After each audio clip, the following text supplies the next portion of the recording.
शुरू करें।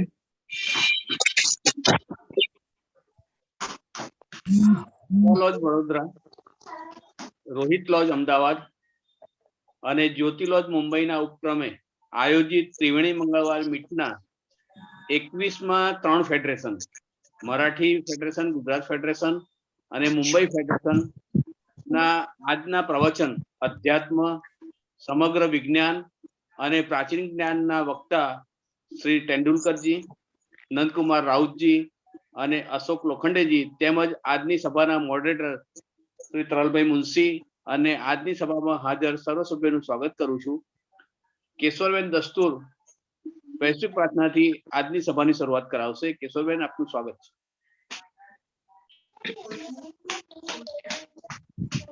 Oh, hidden life, vibrant in every atom.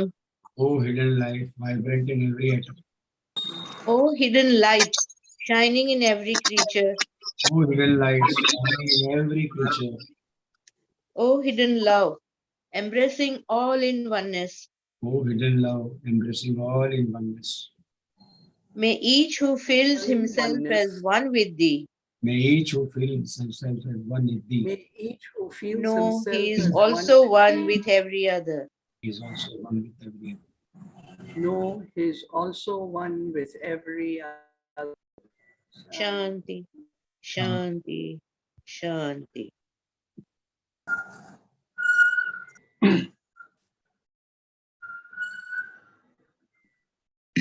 हाँ अतुल भाई, अनम्यूट जी। करो।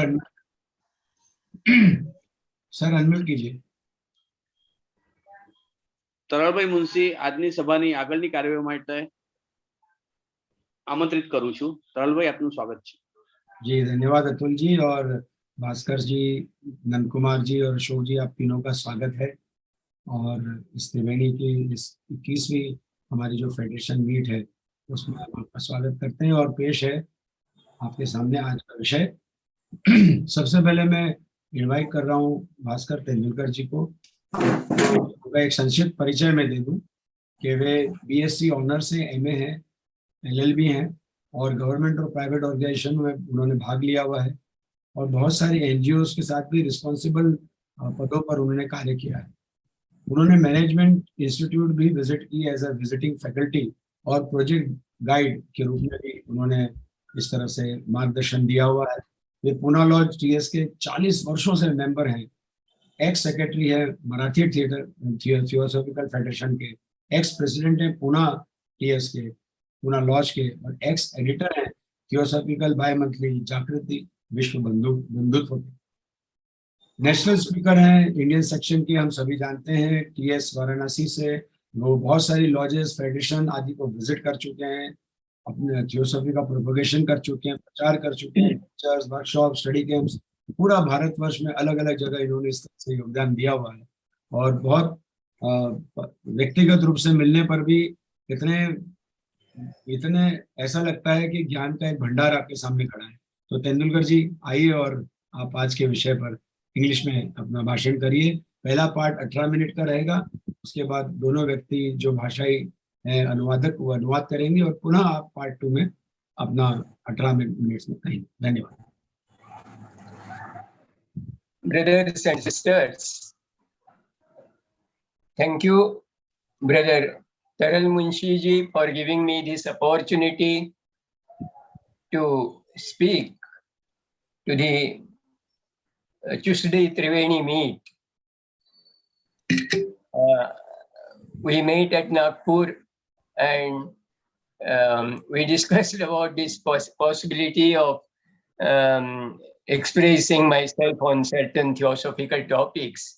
And accordingly, today you have very kindly arranged this meet. Sir, we are obliged. Please go ahead. Thank you, sir. Actually, this was a speech which I had delivered during the Golden Jubilee of the Theosophy Science Group at Adyar. It was in the year 2012, during the last tenure of Radhaji. During that session, it was chaired by Brother A. Kannan, and co-speaker was P. Krishna.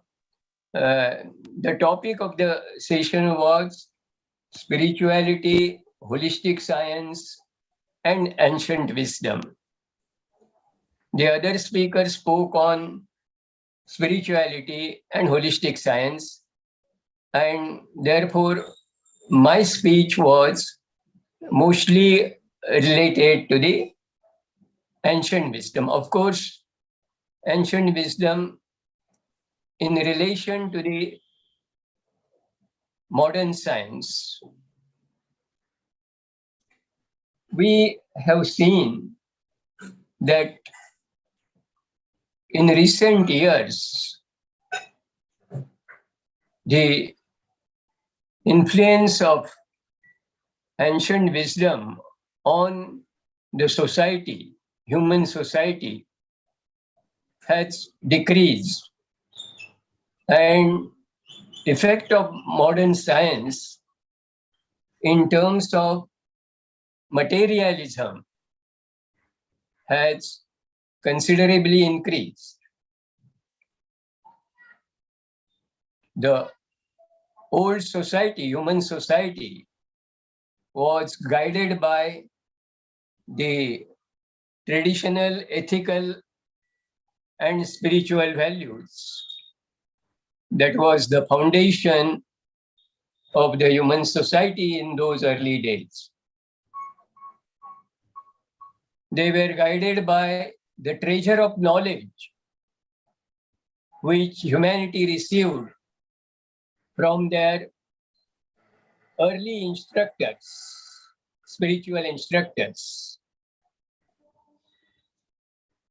And that was the child humanity, which was not very much evolved, and therefore that humanity implicitly accepted those teachings, and their life was guided by those teachings. But as humanity evolved from childhood to adolescence,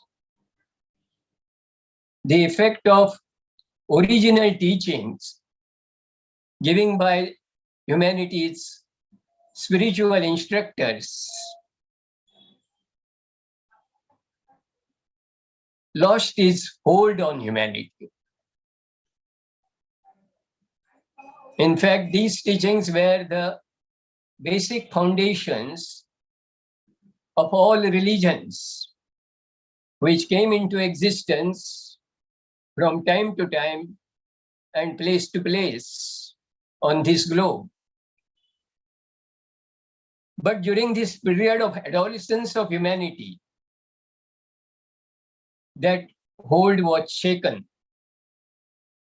And it was a period of turbulence through which we are at present passing. There is neither the hold of those old moral, ethical values which kept humanity as a whole together, nor we have as yet realized the real advantage of the rapidly advancing material science. Material science has considerably improved our physical life, earthly life. There have been number of new discoveries, inventions, development of new technologies, which have provided new products, developed new materials, created new facilities, infrastructures,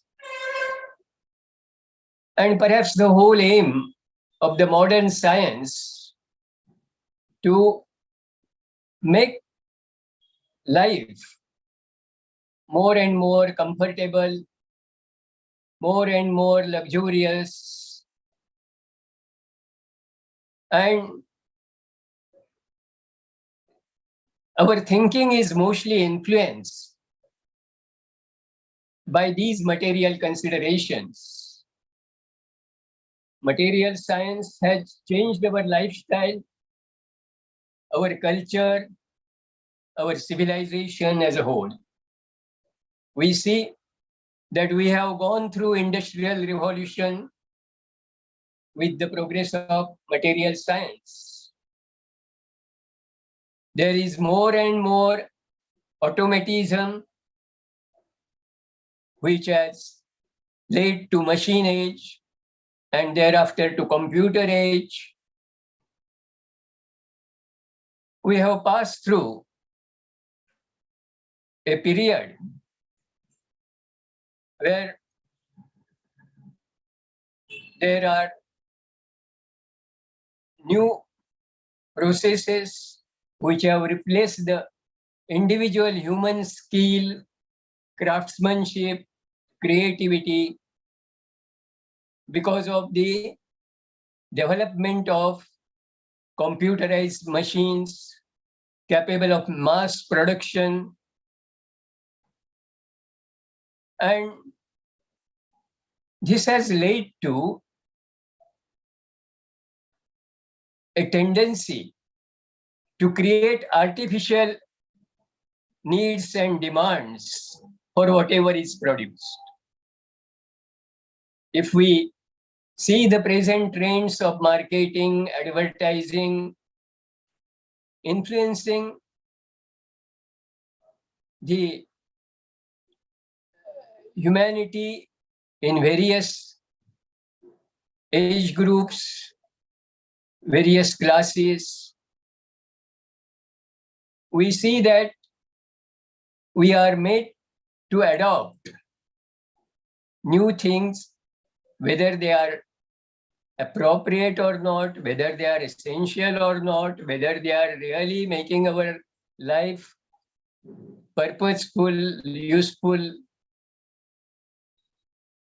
And as a result,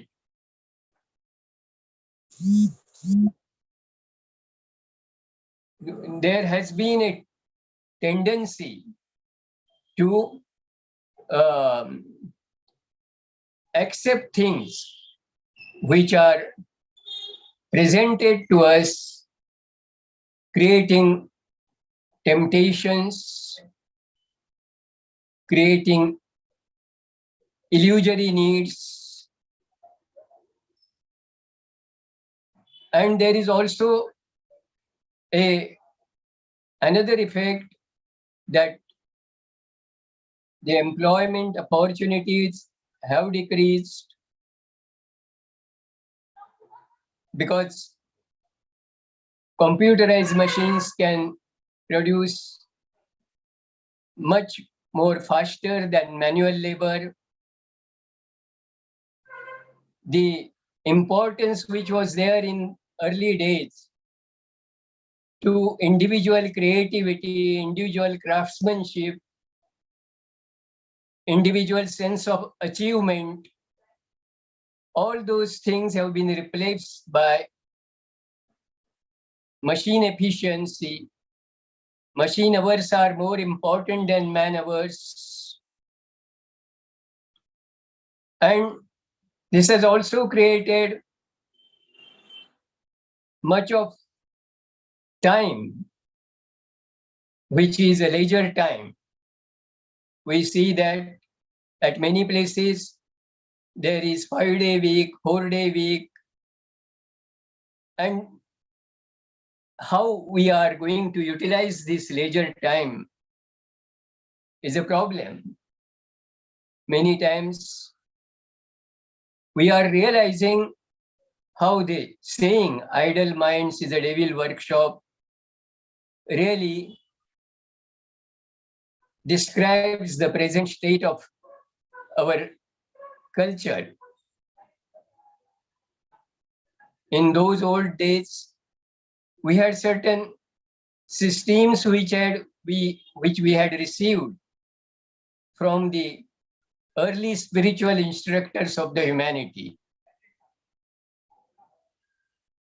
We had the society organized on the basis of 4 ashramas, Chaturvarnya, and individual life was also planned on the basis of those ashramas. The society was grouped under 4 varna, Chaturvarnya. For an unevolved humanity or underevolved humanity, this classification based on capability or capacity of individuals worked fairly well during those days of human civilization in prehistoric days, where we can see from Bhagavad Gita, Chaturvarnyam maya srishtam gunakarma vibhagashaha. So that system was based on guna and karma. So there was no consideration of caste as a basis for this classification, which has created so much of division in the society. So, on one hand, we find the society getting divided. On the other hand, we find there are problems of leisure time, unemployment, the physical and mental energy of the youth is not getting properly channelized for the good of the individual, good of the community or society as a whole.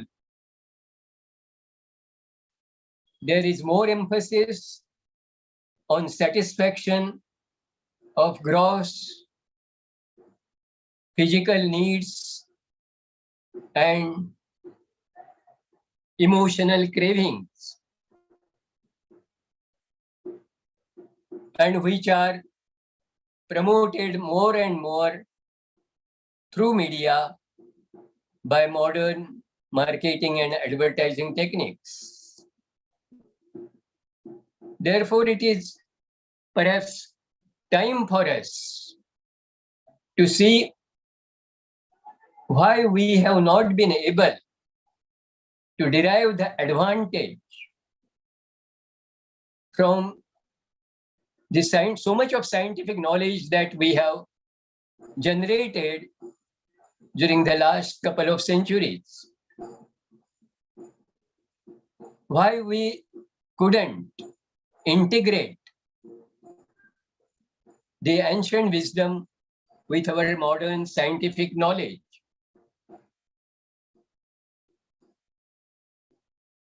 Why can't we really achieve this blending of the two to keep the society in a more healthy condition?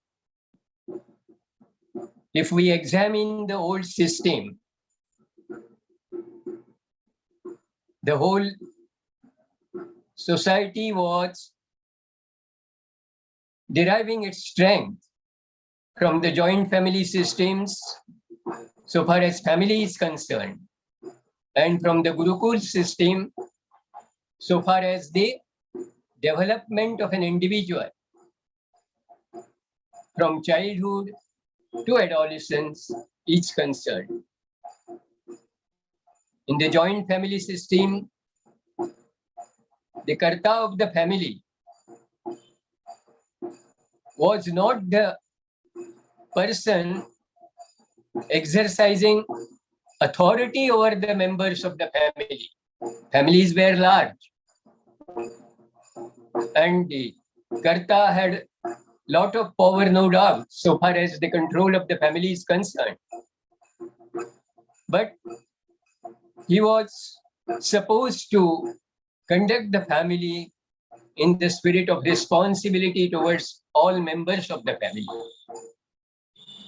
And it was not only a family consisting of the direct blood relations. That joint family accommodated old people, handicapped people, widows, orphan children, and even strangers at times. So, joint family was a sort of microscopic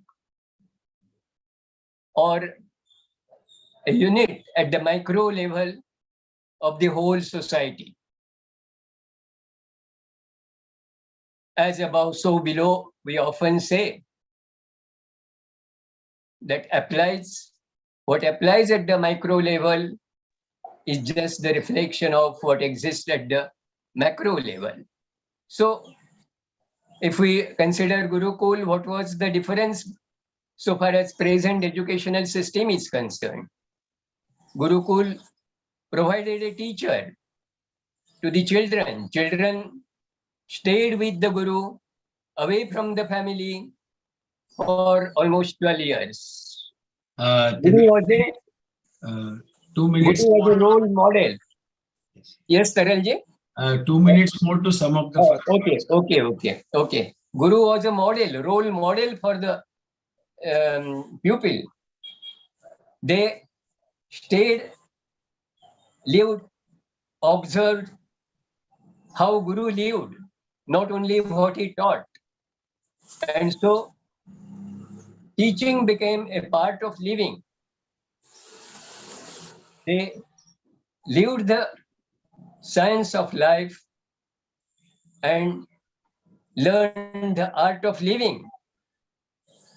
So, and when they returned back to family after completion of their education, they had grown in their understanding of their social responsibility, not only as members of the family.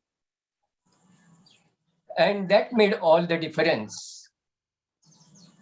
So, in present modern society, we have lost that advantage which we had derived from the ancient wisdom, which held a whole society together for thousands of years in the past. I will stop here, and in the latter part of the speech, try to examine how we can perhaps benefit from the development of the science, particularly the holistic science, as we call it, which differs in its approach from the material science. Thank you, Taralji. I stop here. Nandkumar Raut जी, मैं आपको आमंत्रित करता हूं मराठी में इसका संक्षिप्त पाठ देने के लिए। एक आपका संक्षिप्त परिचय देना उचित समझता हूं। यहाँ पर नंदकुमार राउत जी कॉलेज ऑफ इंजीनियरिंग पुणे से BE सिविल इंजीनियरिंग की डिग्री से सन 1982 में उन्होंने प्राप्त की और 83 से लेकर 2015 तक वे अकोला स्थित doctor Punjab Rao Deshmukh agriculture university में सिविल इंजीनियर के तौर पर वो सेवारत थे। 2015 में रिटायर्ड हुए। 1 दिसंबर 1997 में उन्होंने थियोसॉफिकल सोसाइटी की सदस्यता प्राप्त की। 2008 से 2016 तक अकोला लॉज में ट्रेजरर के रूप में सेवा दी। 2016 से 2019 तक अकोला लॉज में अध्यक्ष के तौर पर रहे और सितंबर 2016 से सितंबर 2019 तक मराठी थियोसॉफिकल फेडरेशन के अध्यक्ष के रूप में भी वे रहे और आज तक वे एक लेक्चरर के रूप में और एक शिक्षक के रूप में तो थियोसॉफी की सेवा कर ही रहे हैं। नेशनल लेक्चरर भी रहे हैं। आइए, आपका स्वागत।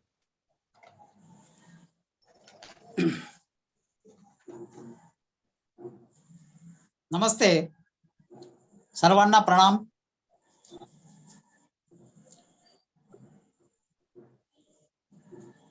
आजचा विषय तेंडुलकर सरांनी आपल्याला सांगितला आहे आणि त्यांनी आजच्या युगातली म्हणजे एन्शियंट विजडम आपण का करू शकलो नाही, आजच्या युगाला अप्लाय करू का शकलो नाही, त्याबद्दल त्यांनी बरंच खूप चांगल्या प्रकारे सांगितले. थँक्यू तेंडुलकरजी. आजचा विषय अध्यात्म, समग्र विज्ञान आणि प्राचीन ज्ञान. तर आपल्या विषयाबाबत आपण अशी चर्चा करू की जे आपला जो उद्देश आहे सध्याचा, तो उद्देश सध्याच्या मानवतेच्या आधुनिक जीवनशैलीवर स्थूल भौतिकवादाच्या जबरदस्त प्रभावाचे परीक्षण करणे आहे. म्हणजे आपल्याला मटेरियलिस्टिक वर्ल्डचा खूप प्रभाव पडलेला आहे आणि त्याचं आपल्याला परीक्षण करायचं, ज्याने त्यामुळे त्याचा पारंपरिक, नैतिक आणि आध्यात्मिक पाया घसरलेला आहे. या मटेरियलिस्टिक वर्ल्डमुळे किंवा मटेरियलिस्टिक जगाची जी वाटचाल आहे मटेरियलिस्टिक जगाकडे जाण्याची, त्याच्यामुळे ट्रॅडिशनल, मोरल आणि स्पिरिच्युअल हे जे बेस आहेत, हे यांचा जे फाउंडेशन आहे ते थोडं खाली गेलेलं आहे, घसरलेलं आहे. आणि विशेष म्हणजे हे कशामुळे झालं तर विशेषतः विज्ञान आणि तंत्रज्ञानाच्या प्रगतीनंतरच झालं. म्हणजे विज्ञान आणि तंत्रज्ञानाने जी प्रगती केली आहे ती आजच्या जगाने खूप त्याला महत्व दिलेलं आहे आणि त्यामुळे त्या पारंपरिक, नैतिक, आध्यात्मिक पाया घसरलेला आहे. डॉक्टर अॅनी बेझंट यांनी सुद्धा म्हटलं आहे की प्राचीन ज्ञान म्हणजे एन्शियंट विजडम हे अशा बंधुत्वाच्या ताब्यात जतन केलेलं आहे की जे आध्यात्मिक शिक्षक किंवा बाल मानवतेच्या मार्गदर्शकांनी दिलेल्या मूळ शिकवणीचे प्रतिनिधित्व करते. आणि जगातील सर्व धर्माच्या ह्या शिकवणी आहेत, ह्या टीचिंग जे आहेत ह्या सर्व धर्माच्या शिकवणी आहेत, ज्या काळ आणि स्थळानुसार स्वीकारल्या जातात. कालांतरानंतर आपली जी मानवता आहे, चाइल्ड ह्युमॅनिटी म्हणू आपण त्यांना, ती मग पुढे वयात आली, म्हणजे परिपक्व होण्याच्या मार्गावर सुरुवात झाली, वाढत चालली.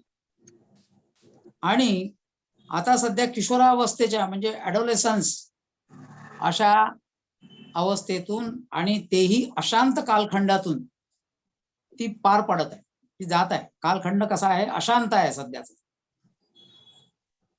आणि अशा कालखंडातून जाताना आपल्याला नवीन जो योग्य पुनर्स्थापना करावयाची आहे, ती पुनर्स्थापना कशा पद्धतीनं केली पाहिजे ते अद्याप आपल्याला शोधणे बाकी आहे.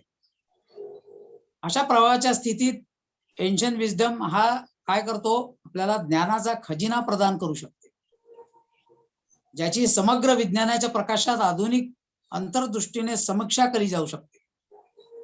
आणि गेल्या 2-3 शतकामध्ये विज्ञानाने भयंकर प्रगती केली, भौतिक, फिजिकल सायन्सने खूप प्रगती केली. त्यामुळे नवीन शोध लागले, तंत्रज्ञान नवीन आलं आणि त्यामुळे मानवी सभ्यतेचा चेहरा पूर्ण बदलून गेलेला आहे. औद्योगिक क्रांती झाली, यंत्रयुग आलं, ऑटोमॅटिझमचा उदय झाला, त्याचा प्रसार होऊन राहिला. वस्तू आणि सेवेचे मोठ्या प्रमाणावर उत्पादन झाले. परंतु या सर्वांमध्ये आपल्या ठिकाणी असलेली वैयक्तिक सर्जनशीलता आणि कारागिरीचे स्थान हे विस्थापित झाले, म्हणजे ते डिस्टर्ब झालं. पर्सनल स्किल्स, सर्जनशीलता आणि कारागिरी जी आर्टिझनशिप हे त्यामुळे कमी स्तराला आले. यंत्रयुगाच्या पुढे तंत्रज्ञान युग आलं, संगणक युग आलेलं. त्यामुळे मनुष्याची विचारसरणी म्हणून ती भूमिकाही बदललेली आहे. कारण नियोजन, आयोजन आणि नियंत्रण तसेच निर्णय घेणे याच्या अनेक कार्याची काळजी घेतली जाते. संगणकीकृत यंत्राद्वारे म्हणजे जे कॉम्प्युटराइज जे काम आहे त्याच्यामुळे कार्यक्षमता आणि उत्पादकता ही कशी मोजल्या जाते तर मनुष्य तासापेक्षा, म्हणजे मनुष्याने केलेल्या एका तासात कामापेक्षा मशीन तासावर जास्त अवलंबून आहे सध्या. एखाद्या कॉम्प्युटरने एका तासात किती काम केलं आणि एखाद्या मनुष्याने किती केलं, त्याच्यामुळे तो डिफरन्स बघितला जातो. आणि त्यामुळे काय झालं की आपल्या या काम करण्याच्या जीवनामध्ये किंवा आपल्या फुरसतीचा वेळ वाढलाय असं म्हणतात. आणि त्याच्यामुळे कमाई सुद्धा वाढली, अर्निंग सुद्धा वाढलं, परंतु नोकरी समाधान नाही आहे, म्हणजे जॉब सॅटिस्फॅक्शन हे कोणालाच मिळून नाही राहिलं त्याच्यामुळे. आणि दुसरीकडे दुसरं चित्र असं आहे की रोजगाराच्या बाजारपेठेत तरुणांचा बेरोजगारी वाढली. पण त्या वाढत्या अशा शारीरिक आणि मानसिक ऊर्जेला योग्य प्रकारे चालवण्यासाठी आपल्याला अजूनही मार्ग सापडला नाही, मार्ग सापडत नाही. आणि मग हे अशा पद्धतीची जी परिस्थिती उद्भवली आहे ती अनियंत्रित आहे आणि नॉन चॅनलाइज आहे. त्याच्यामुळे या कलियुगात ही ते कहर करीत आहे. कलियुगामध्ये काय रजस आणि तत्वगुणाच्या विरुद्ध तमस असे वैशिष्ट्य आहे. स्थूल शारीरिक आणि भावनिक इच्छांच्या तृप्तीसाठी जीवन पद्धतीकडे नेणाऱ्या प्राण्यांच्या प्रवृत्ती मानवी सभ्यतेच्या सध्याच्या टप्प्यात प्रामुख्याने आवडतात. म्हणजे आणि पूर्व ऐतिहासिक प्राचीन काळामध्ये धर्माचा मानवी समाजावर मजबूत बंधनकारक प्रभाव होता. भारतात मनुस्मृतीने गुण आणि कर्माच्या आधारे चातुर्वर्णही निर्माण केला. 4 गटांमध्ये व्यक्तीच्या वर्गीकरणावर भर दिले आणि त्या पद्धतीने सामाजिक रचना प्रदान केली आपल्याला. आणि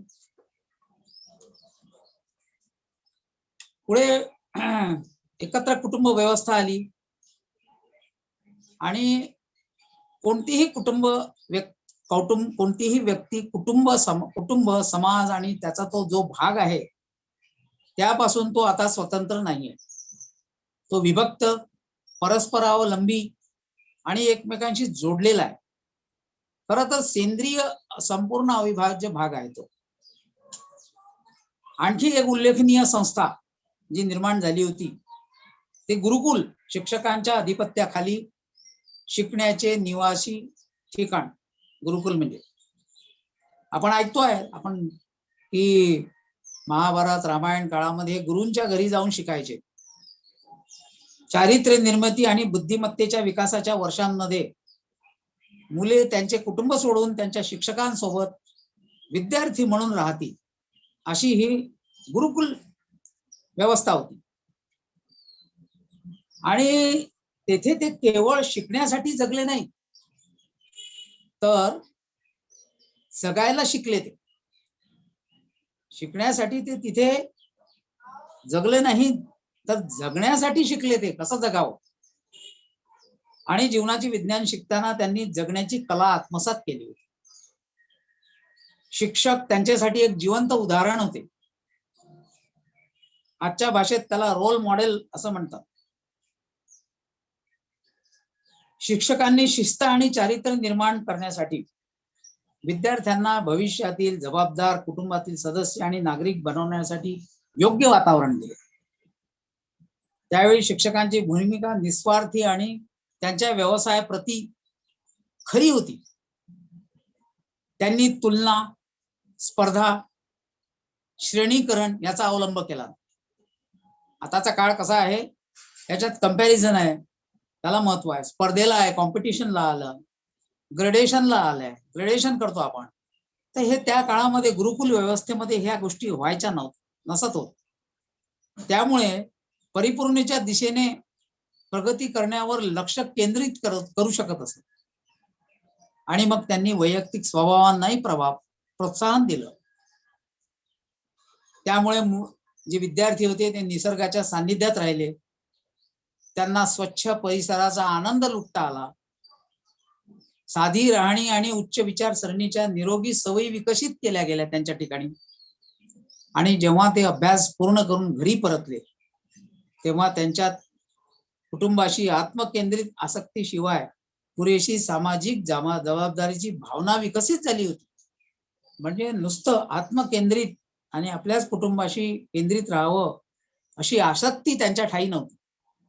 तर पुरेशी सामाजिक जबाबदारी, समाजामध्ये आपण समाजाचं देणं लागतो, आपण समाजात आलेलो आहोत, त्यामुळे आपण काहीतरी समाजासाठी केलं पाहिजे, ही जबाबदारी त्यांच्यामध्ये रुजली होती आणि त्यामुळे ते अशा पद्धतीचं त्यांचं शिक्षण होतं.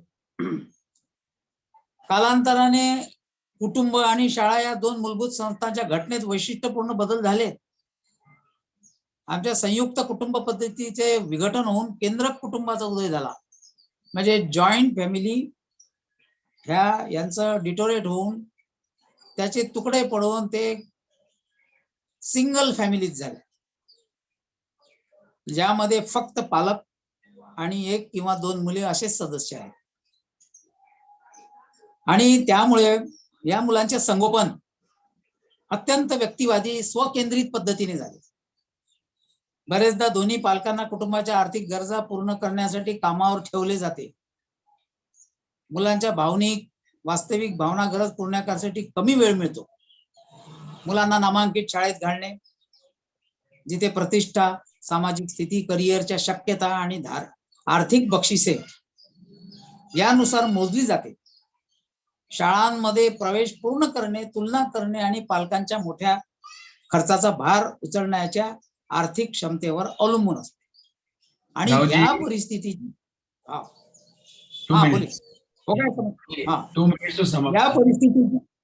या परिस्थितीची तुलना भूतकाळात अस्तित्वात असलेल्या क्रमाशी केली जात असता आपण कुठे चुकलेलो आहोत हे लक्षात येणं कठीण नाही आहे, हे पाहू शकतो आपण.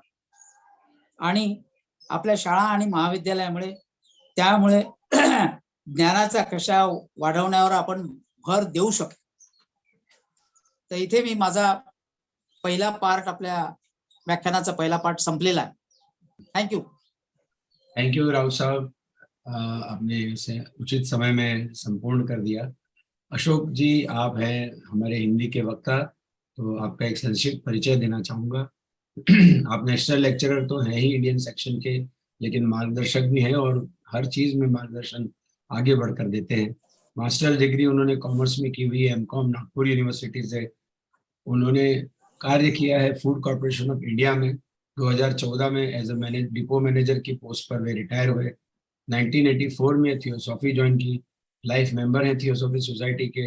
मराठी थियोसॉफिकल फेडरेशन के पूर्व प्रेसिडेंट हैं. 2007 से 2016 तक उन्होंने कार्यभार संभाला. एक्स चेयरमैन है theosophical propagation committee west zone के, और इस वक्त वर्तमान में नेशनल लेक्चरर तो है ही इंडियन सेक्शन के, साथ में Nagpur laws theosophical society Dhantoli के भी वे प्रेसिडेंट हैं. आइए आदरणीय, आपका स्वागत है. आप हिंदी में अपना विषय हमारे सामने रखें. धन्यवाद. बहुत बहुत धन्यवाद परेल जी, बहुत विस्तृत परिचय दिया आपने. जी सर. आज के त्रिवेणी मीट में मैं सभी उपस्थित प्रबुद्ध श्रोताओं को सर्वप्रथम नमन करता हूं तथा त्रिवेणी मीट के ऑर्गेनाइजर बंधु तरल मुंशी जी को स्पेशल धन्यवाद देता हूं कि उन्होंने मुझे आपके समक्ष उपस्थित होने का अवसर प्रदान किया, जिसमें हमारे ज्येष्ठ बंधु तेंदुलकर जी ने प्राचीन प्रज्ञान पर प्रवेश डाला है. और आज का विषय है विज्ञान, प्राचीन प्रज्ञान और अध्यात्म. जो आधुनिक विज्ञान तथा नए युग की संपूर्ण मानव जाति की आधुनिक जीवन शैली को मद्देनजर रखते हुए रोज रोज तंत्रज्ञान में हो रही खोज तथा उसके प्रतिदिन प्रभावित हो रही मानव जात के लिए प्राचीन प्रज्ञान क्या मायने रखती है, इस संदर्भ में उन्होंने कहा है कि प्राचीन प्रज्ञान जो सर्वहितकारी था, उसकी तुलना में वर्तमान मानव समूह का नैतिक आध्यात्मिक स्तर धीरे धीरे गिरता हुआ नजर आ रहा है. विज्ञान तथा तंत्रज्ञान के विकसित होने के बाद इसकी गति और बढ़ गई. डॉक्टर एनी बेसेंट जी ने कहा है कि प्राचीन प्रज्ञान यह बंधुत्व की सीमा रेखाओं में सभी के कल्याण को ध्यान में रखते हुए आध्यात्मिक गुरुओं ने प्रचारित किया है। विश्व के सभी धर्मों द्वारा इसे स्वीकार करते हुए समय और स्थान के अनुसार उस समय के चाइल्ड ह्यूमैनिटी को उपदेश किया है। अब इस चाइल्ड ह्यूमैनिटी जो तेंदुलकर साहब ने एक शब्द का प्रयोग किया है, तो चाइल्ड और एडोलसन अवस्था, पौगंड अवस्था, किशोरावस्था, ये मानव मन की दो अवस्थाएं हैं। किंतु अब यह चाइल्ड ह्यूमैनिटी किशोरावस्था में कदम रख चुकी तथा पौगंड अवस्था एडोलसन के दौर से गुजर रही है। यह ट्रांजिट का समय काल। मानव मन जब बाल्यावस्था को पार करने के बाद जब पौगंड अवस्था में पदार्पण करता है तो नए नए बदलाव उसे अशांत कर देते। यहाँ समग्रता का विचार किया है। संपूर्ण मानव जाति की जो प्राचीन इसमें अवस्था थी वो बाल्यावस्था थी, और अब का जो युग है इसमें वो किशोरीय अवस्था में प्रवेश कर गई है। बाल्यावस्था में मनुष्य मन बिना सोचे समझे आंख मूंद कर सभी परंपराएं, विश्वास तथा बड़ों के कहे अनुसार आचरण करते हैं। किंतु बाल्यावस्था से पौगंड अवस्था में आने के समय ये ट्रांजिट समय है, जब पुरानी मनोदशा का विसर्जन होकर नई मन की अवस्था का उदय होने लगता है। उस समय क्या उचित क्या अनुचित, इसको हमें खोजना होगा। ऐसी संभ्रमित मानव मन की अवस्था में हमारा प्राचीन प्रज्ञान का खजाना हमें आधुनिक बदले हुए परिवेश में कल्याणकारी अंतः प्रेरणा देकर सही मार्गदर्शन कर सकता है। पिछले 2 दशकों से विज्ञान के क्षेत्र में हुई प्रगति और तंत्रज्ञान की प्रगति, नई खोज मानव सभ्यता का चेहरा और रुख पूरी तरह बदल दिया है। औद्योगिक क्रांति से यंत्र युग निर्मित हुआ। अब स्वयंचलित उपकरणों द्वारा वस्तु तथा सेवाओं की भरमार हो गई है। परिणामतः व्यक्तिगत कार्य कुशलता तथा सृजनशीलता का लोप हो रहा है। यह यंत्र युग आगे बढ़कर संगणक, कंप्यूटर और इंफॉर्मेशन टेक्नोलॉजी के क्षेत्र में विकसित हुई, जिससे मानव की सोचने की तथा सर्जन की भूमिका कम हुई। इस तंत्रज्ञान द्वारा नियोजन, आयोजन, नियंत्रण, निर्णय क्षमता कंप्यूटर मशीन द्वारा लिए जाने लगे हैं, जिसका दृश्य परिणाम यह हुआ कि मनुष्य की कार्य समय से मशीन कार्य समय ज्यादा महत्वपूर्ण हो गया है तथा मनुष्य के पास कार्य व्यस्तता घटने लगी और खाली समय प्रचुर मात्रा में उपलब्ध होने से मानव मन एक डेविल वर्कशॉप पनपने लगा है। आमदनी बढ़ गई है, किंतु कार्य में समाधान नहीं, और ये समाधान का अभाव आदमी को विचलित कर देता है, जिस तरह से पौगंड अवस्था में मानव मन विचलित हो जाता है। दूसरी ओर रोजगार के बाजार में बढ़ती जनसंख्या के कारण प्रशिक्षित युवाओं में बेरोजगारी बढ़ती हुई दिखाई दे रही है। युवाओं की शारीरिक और मानसिक क्षमता तथा ऊर्जा को सही दिशा में समायोजन करने के लिए उचित माध्यम के अभाव में यह अनियंत्रित शारीरिक ऊर्जा तथा मन की भावभंगिमा इस कलियुग में कहर ढा रही है। कलियुग में सात्विक तथा राजस गुणों की तुलना में तमस की भरमार, यह उसका वैशिष्ट्यपूर्ण पहलू।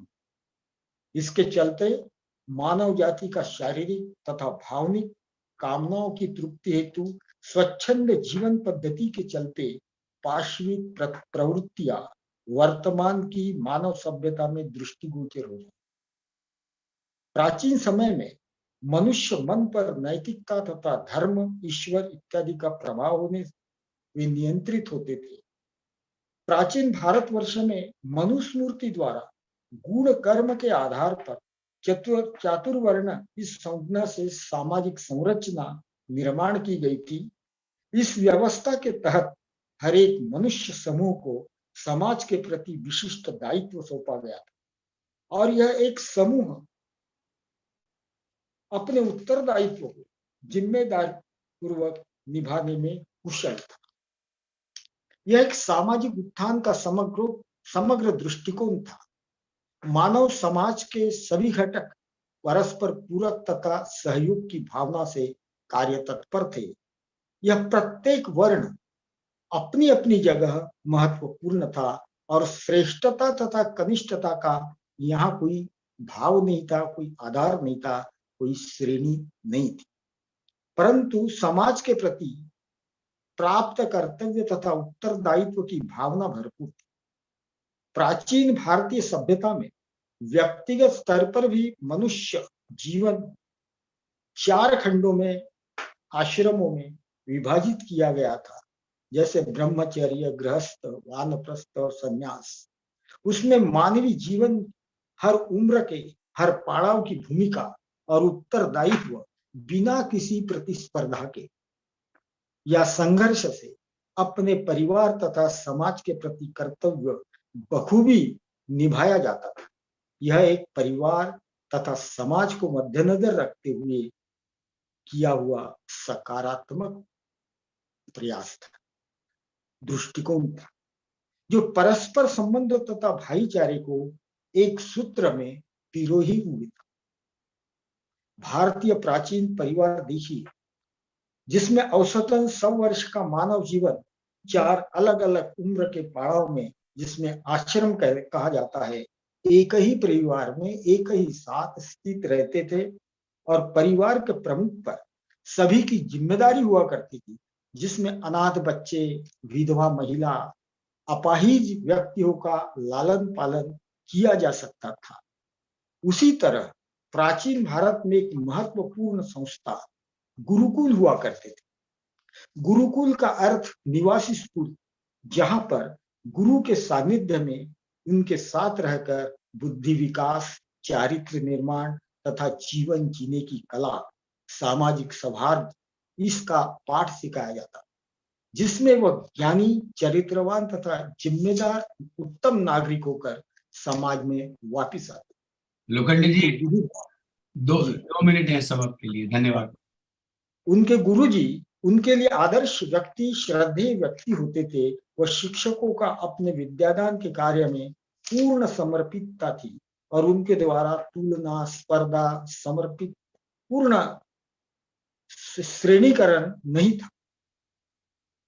सभी विद्यार्थियों को समभाव से देखकर उनके अंगीभूत गुणों का विकास करने में सहायक होते थे तथा समाज के प्रति उन्हें आदर भाव रहता था तथा अपने सामाजिक दायित्व के प्रति वे उत्तरदायी रहते थे।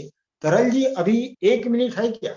हाँ है ना सर, प्लीज। तो मैं एक उदाहरण देना चाहता हूँ। जी बिल्कुल दीजिए, बिल्कुल दीजिए। देखिए, अपनी प्राचीन भारतीय परंपरा में जो गुरुकुल हुआ करते थे, वो गुरुकुल में अपरोक्ष पद्धति से किस तरह से मनुष्य का मन बनता था। तो एक उदाहरण मैंने पढ़ा था कि गुरुकुल में अपना अन्न स्वयं उत्पाद करना पड़ता। तो ये जो बच्चे थे गुरुकुल के, 10-12 साल का बच्चा जब समाज में जाता था भरी दोपहरी में और हर दहलीज पे जाके खड़ा होता था और कहता था, माई भिक्षाम दी, तो उस वक्त उस घर की जो गृहिणी थी, वो गृहिणी उसको भिक्षा देती थी और उस वक्त वो भी यही सोचती थी कि इसी तरह मेरा भी बच्चा इसी समय और किसी के घर के सामने खड़ा होगा और यही भिक्षा मांग रहा होगा। तो उस गृहिणी की नजर में ये बच्चा उसको पुत्र रूप वो देखती थी और वो लड़का जिस महिला उसको परोसती थी, देती थी, उसको माँ के रूप में देखता था। और इस तरह का ट्रांजैक्शन 1-2 साल नहीं 12 साल तक चलते रहता था। और तब उसकी जो चारित्र की घड़न थी, तब उसको सिखाना नहीं पड़ता था कि परस्त्री मात समान होती है। ये उसकी अपनी अनुभूति थी। इतना महत्वपूर्ण हमारे गुरुकुल का जीवन था। धन्यवाद। मैं यहाँ पर जी बहुत बहुत धन्यवाद, अच्छा उदाहरण रहा। और अब मैं भास्कर जी आपसे निवेदन करूंगा, तेंदुलकर जी, कि आप अपना दूसरा पार्ट 18 मिनट का अदा करें। धन्यवाद। विषय जी।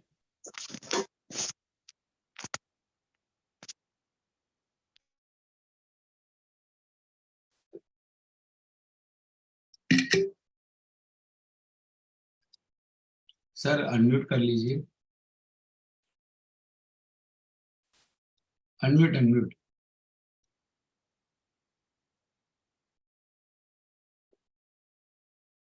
नहीं हुआ सर, अनम्यूट नहीं हुआ।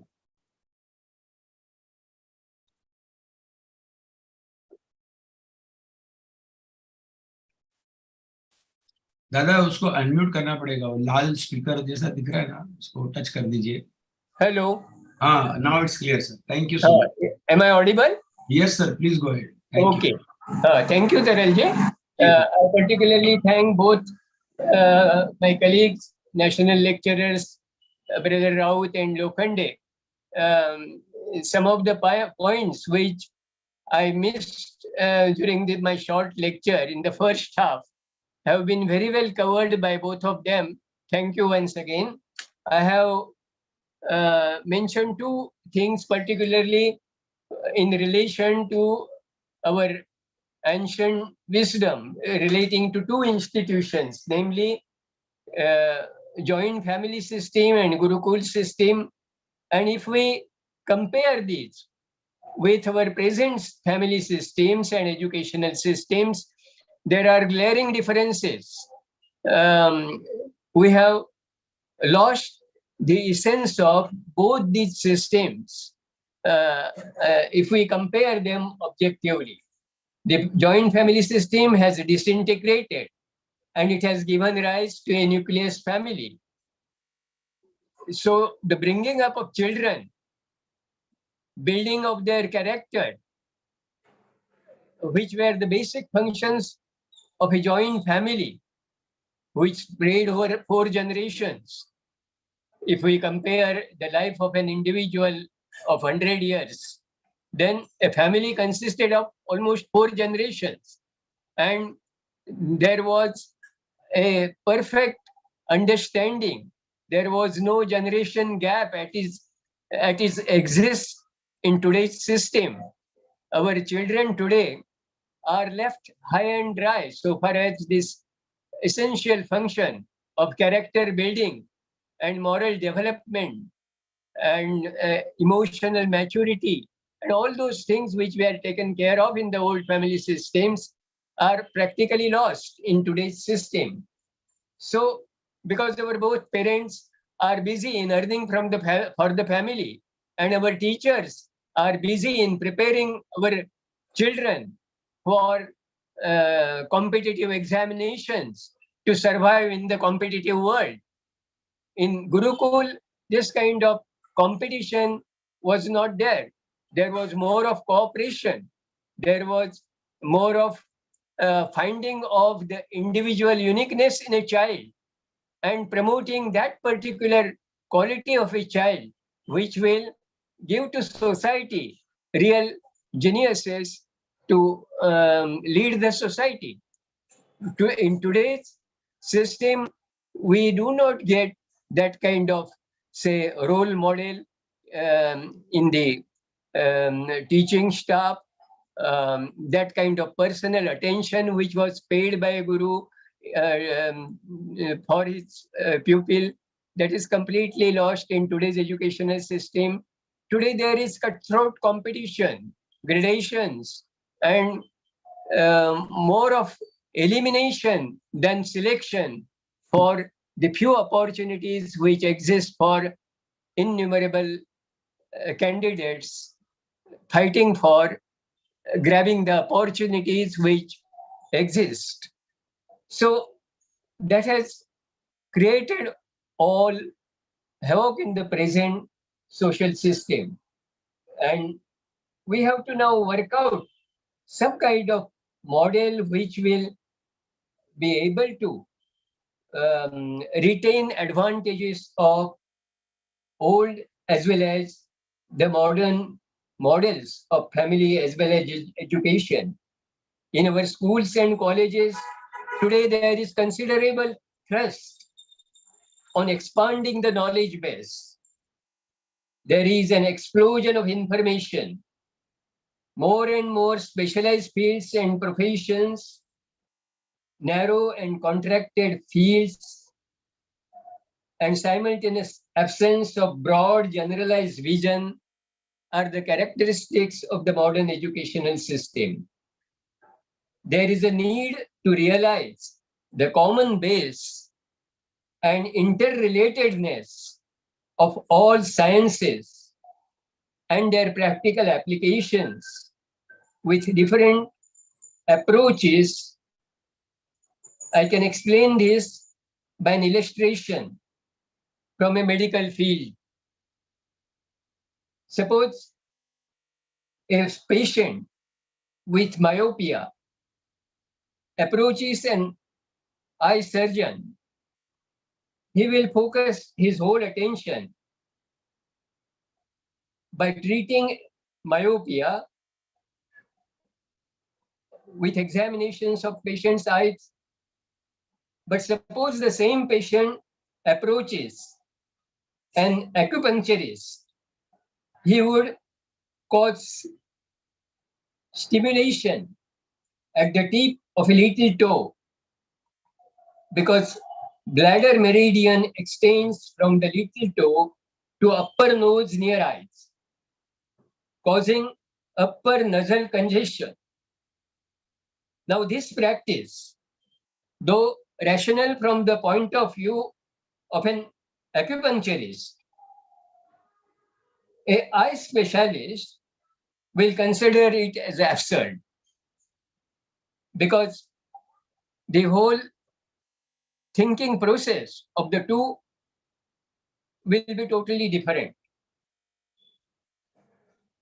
There are chances, greater chances of success if we can blend these together, because in this extended system of medical treatment, there is a possibility of paying adequate attention to the mental tension which is generally present in the psyche of the patient.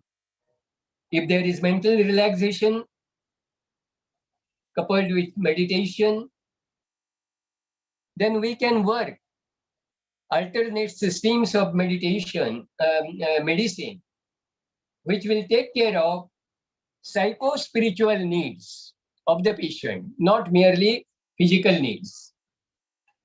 This involves also transmission of healer's own energy or benefiting from the flow of cosmic energy. So this is something beyond the scope of the present physical science. This illustration provides the need for an holistic approach in material science, which relies on the phenomena of physically observed phenomena. Science is equated with narrow concept of materialistic reductionism. And this is where there is a need to resort to alternative systems of medicine. This kind of approach is necessary not only in the medical field, but in all spheres of human activity, whether it is engineering, whether it is practicing law, education, or whatever.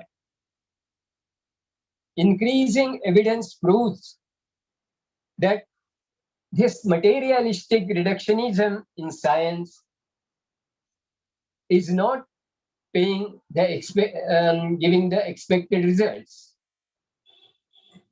It shows that entities do not exist independent of each other and the observer, while science mostly relies upon the observation of phenomena. The entities are created by conceptual fragmentation of the observer, and in reality, organism and environment interact with each other, forming an integrated whole. Ecological crises and related problems which humanity has been facing are also an outcome of a lack of an appreciation of the whole and the holy. So we have to correct this fragmentary approach of approaching the problems. Through senses, we know things as phenomena, while noumenon, the world of the thing in itself, remains unknowable as an object of senses. So we have to go beyond senses and beyond the physical existence if we really want to attack the problem with holistic approach. How a mechanistic science relying only on objective evidence based on fragmentary approach cannot be the sole definer of truth. Holistic science takes a holistic view of everything under study, not in isolation, but in association with everything else, connected, dependent, and interacting with it. We have to understand this connectivity, this interdependence, and interrelatedness. This points to the need to understand the limitations of our approaches to existing problems. It is necessary to acknowledge narrow, short-sighted, one-sided, partial, fragmentary, egocentric, individualistic approach which prevents understanding and hence solution of the problems. Scientific knowledge per se has always helped humanity to widen its horizons in search of truth, but its application with selfish considerations and short-sighted motivation has caused more evil than good, precisely due to lack of universal and holistic approach and right motivation. Fortunately, in recent decades, scientists are becoming increasingly conscious of this reality. And it is hoped that similar understanding will dawn upon the statesmen and political leaders who are influential in shaping the world decisions. Because of absence of holistic approach, the overall scene everywhere, from individual to global level, seems anarchic and chaotic. Mass poverty is closely linked with indiscriminate and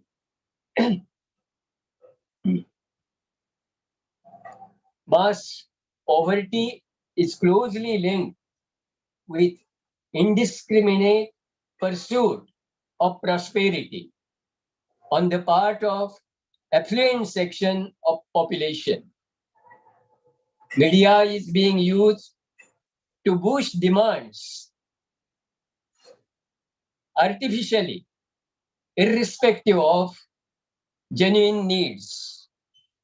Mass production of consumer goods involving intensive use of raw material and energy is causing a fast depletion of natural resources as well as degradation of environment. Production of nuclear warheads and other deadly weapons has not remained the monopoly of advanced nations, but even poverty-stricken countries like Iran have joined the race. This situation embraces physical, emotional, mental, moral, and spiritual levels of existence, and any commission or omission in any domain and any locality of the world would sooner or later impact all domains and all localities. This we have to understand, that we are acting locally, but we are producing effects on a world scale. In Order Amid Chaos, Anna F. Lemkno describes this scene as holism of existence illustrated on a planet-wide canvas by some mysterious force behind. That force is, of course, terrestrial humanity itself. Ours is the freedom of choice. Wisdom, both ancient and modern, tells us that we are the authors of our own destiny, both individually and collectively. Now, we have new evidence supporting this truth. Global interdependence. It is ourselves that have brought this situation about through our knowledge, our inventions, motivations, values, and activities over a period of some centuries. This quotation means through our freedom of choice, our actions and inactions, we have brought this planet Earth to a point of extinction of all life, and we need to resolve to solve this self-made dilemma, to be or not to be. Fortunately, there are still a number of people who are conscious enough to act in concert, to set the relevant inner forces in motion with sufficient momentum to lift the human society from the present orbit of chaos to a new higher orbit of order, to ensure not only survival and sustenance, but progression and perfection, envisaged in the great divine plan of evolution. For this upliftment in consciousness, we must face and experience the inner impulse towards wholeness and unity. So this requires a change in our outlook. Are we able to visualize and appreciate the one existence, one organic whole, of which we are inseparable parts? We have to sense this wholeness and unity, which is presently eclipsed by illusion of separateness, ruling the minds of majority of mankind due to self-centeredness. So we have to shift our consciousness from this self-centeredness to the all-centeredness. We must dismantle this walls of separateness which we have built over these couple of centuries in the form of various kinds of differences which we have magnified and glorified in the name of nationality, languages, races, religions, and whatnot. All these are man-made differences, and we have to, with our conscious effort, dismantle them. Then only perhaps we can benefit from the modern science. We have to bring together ancient wisdom along with modern science if we really want to progress as a human society and develop it into a superhuman state. I stop here and hand over to the translators to complete the translation of this speech. Thank you, sir. Thank you Tendulkar ji. Raut साहब, मैं आपसे निवेदन करूंगा कि मराठी में जारी रखें part 2. Thank you. दुसरा भाग आता आपण सुरू करत आहोत व्याख्यानाचा आजचा. आजच्या जगात अत्यंत लहान लहान क्षेत्रामध्ये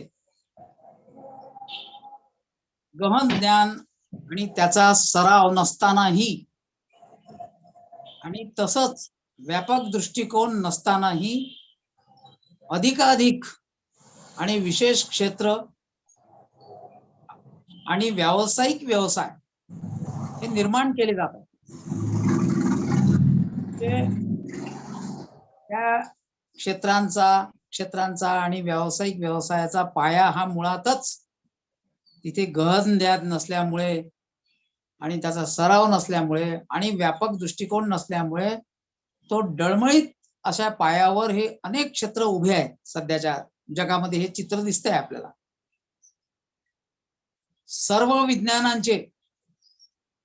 सर्व प्रकारच्या विज्ञानांचे समान आधारभूत विविध दृष्टिकोनासह त्यांचे व्यावहारिक उपयोग लक्षात घेण्याची गरज आहे.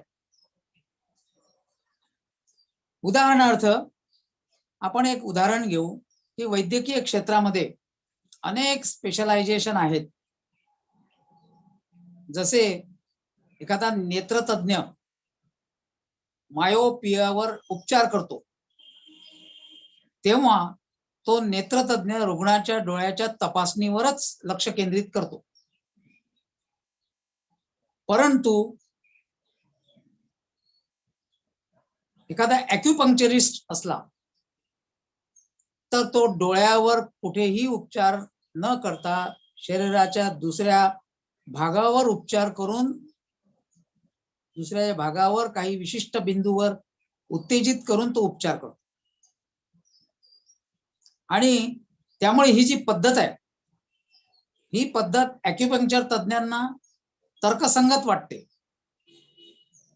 तरी नेत्रतज्ञांना त्यांच्या ज्ञानामध्ये ही गोष्ट नसल्यामुळे ते हास्यास्पद वाटू शकते.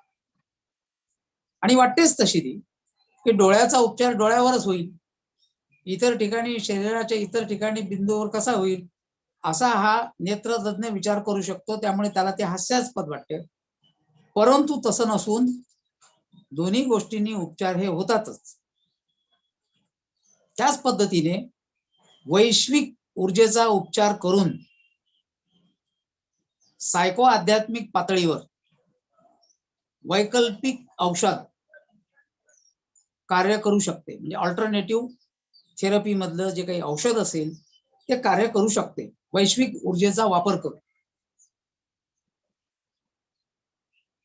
म्हणूनच हे अशा पद्धतीच्या गोष्टी, हे भौतिक विज्ञानातील दृष्टिकोन, सर्वांगीण दृष्टिकोनाची म्हणजे होलिस्टिक ऍस्पेक्ट याची आवश्यकता स्पष्ट करते. म्हणजे होलिस्टिक उपचार, होलिस्टिक कोणत्याही पद्धतीमध्ये होलिस्टिक पद्धतीने जर आपण गेलो तर त्याच्यामध्ये बरेचसे आपले प्रॉब्लेम सोडवू शकतो, आरोग्याच्या विषयी, इतर क्षेत्रातही सुद्धा.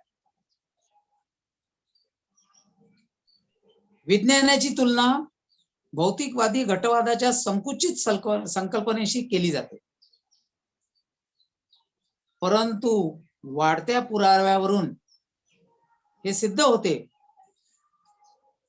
की विरुद्ध संस्था एकमेकापासून आणि निरीक्षण करणाऱ्यांपासून स्वतंत्र अस्तित्वात नाहीत. ते केवळ एका पर्यवेक्षकाद्वारे संकल्पनात्मक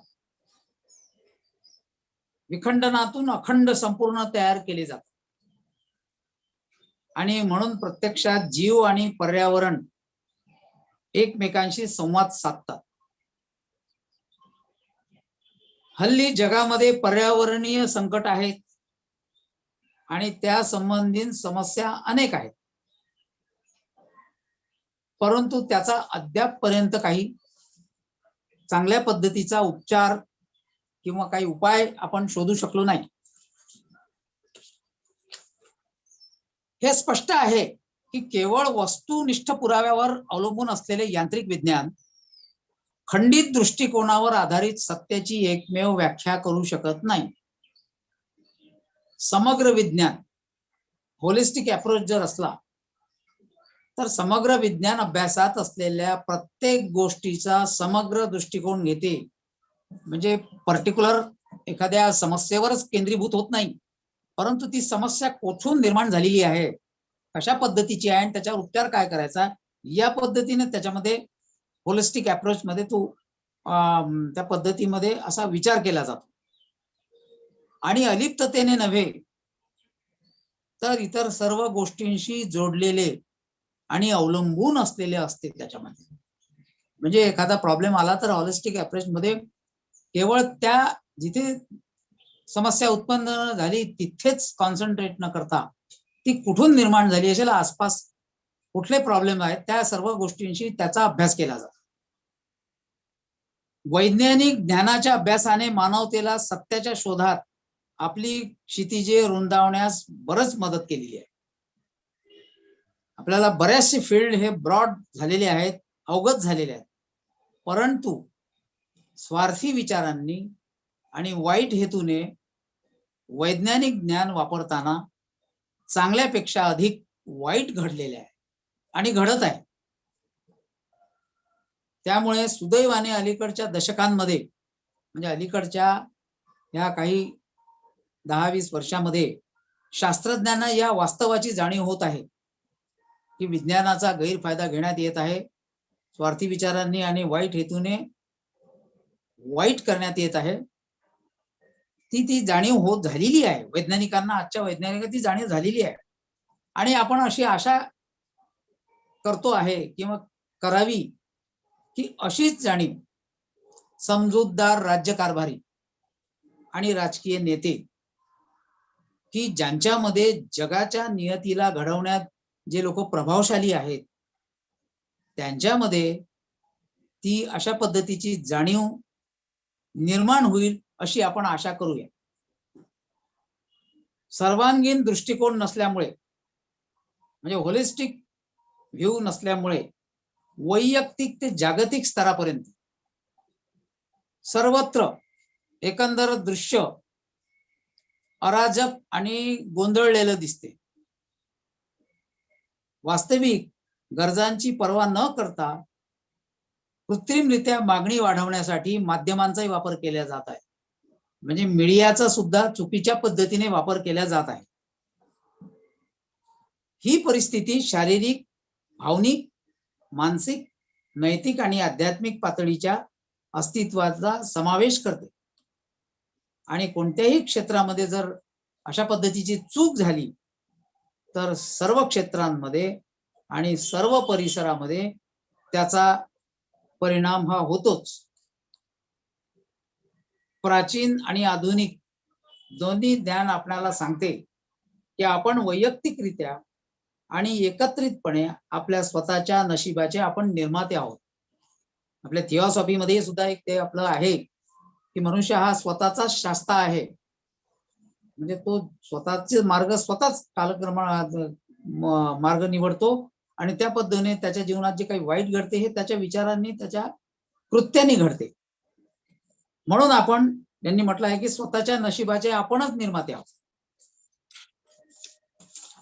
शतकानुशतके आपले ज्ञान, आविष्कार, प्रेरणा, क्रियाकलाप याद्वारे ही परिस्थिती आपणच आणलेली आहे. आपणच जबाबदार आहोत अशा परिस्थितीला. आपल्या निवडीच्या स्वातंत्र्यामुळे, म्हणजे आपल्याला स्वातंत्र्याची जी निवड आहे करायला, स्वातंत्र्य, फ्रीडम ऑफ स्वातंत्र्य आहे, त्याच्यामुळे आपण काय केलं की आपल्या कृती आणि निष्क्रियतेवर आपण या ग्रहाला, म्हणजे पृथ्वी ग्रहाला, सर्व जीवसृष्टी नष्ट होण्याच्या बिंदूवर आणलं आपण. म्हणजे आपण अशा पद्धतीनं आणलेला आहे की आपल्याला जे फ्रीडम मिळालेलं आहे त्याचा गैरवापर करून आणि निष्क्रियतेमुळे आपण ही जीवसृष्टी आणि या ग्रह जीवसृष्टी नष्ट होण्याच्या आपण बिंदूवर आलेलो. आणि आपण असणे किंवा नसणे या स्वयंनिर्मित पेच, हा जो स्वयंनिर्मित पेच आहे त्या प्रसंगाचे निराकरण करणे आवश्यक आहे. सुदैवाने अजूनही असे बरेच लोक आहेत की जे केवळ अस्तित्वच नाही तर प्रगती आणि परिपूर्णता सुनिश्चित करण्यासाठी मानवी समाजाला सध्याच्या अराजकतेच्या कक्षेतून एका नवीन कक्षाकडे नेण्यासाठी पुरेशी गती देऊन संबंधित आंतरिक शक्तींना गती देण्यासाठी पुरेसे जागरूक आहेत. म्हणून चेतनेतील या उत्थानासाठी आपण संपूर्णता आणि एकात्मतेची आंतरिक प्रेरणा ही अनुभवली पाहिजे. धन्यवाद. अपना सेकंड पार्ट संपलेला है व्याख्यान जी। बहुत बहुत धन्यवाद समय पर पूरा करने के लिए राउत साहब। और अशोक जी आपका वीडियो स्टार्ट कीजिए तो मैं आपको स्पॉटलाइट में। जी धन्यवाद बहुत बहुत सर। अपना द्वितीय भाग पूरा करें हिंदी में। धन्यवाद।